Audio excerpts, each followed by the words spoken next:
ஒன்றும் வேலை இது கட்டாயி போயிடுச்சு. பட்டை, தயிர், ஒன்றும் இல்லை மக்கள் கட்டாயிடுச்சு அப்படின்ட்டு கொத்தமல்லி, புதினா, கரம் மசாலா, மஞ்சத்தூள், மிளகாய் பொடி, கருவேப்பிலை, பச்சை மிளகாய் போடுவாங்க. கை போடுவாங்க.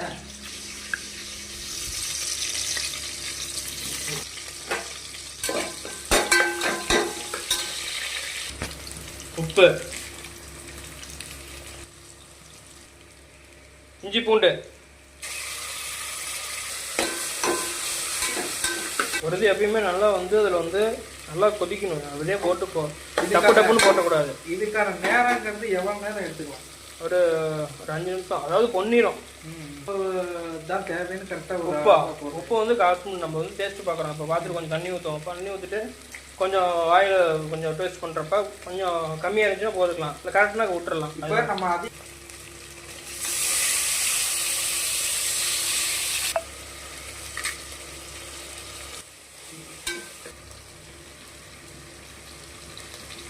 அடுத்து மஞ்சள், கரம் மசாலா, மிளகாய்த்தூள் போட்டு எல்லாம் வணக்கிக்க வேண்டியதான். மசாலா அடித்து இறங்குங்க. மசாலாவை தான் ஃபஸ்ட்டு தரமாக ரெடி பண்ணணும்.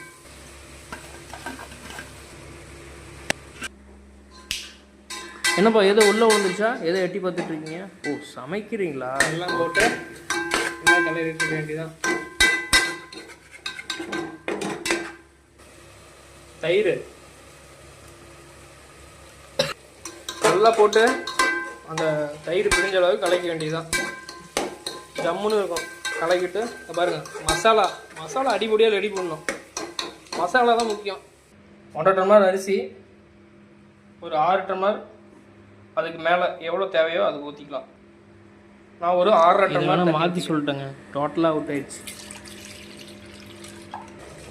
டீப் மசாலா தரமாக ஒரு டீப்பாக ரெடி ஆகிட்டு இருக்கு. அதுக்கப்புறம் எவ்வளோ நேரம் ஆகும்? காளான் போட்டுருவோம்.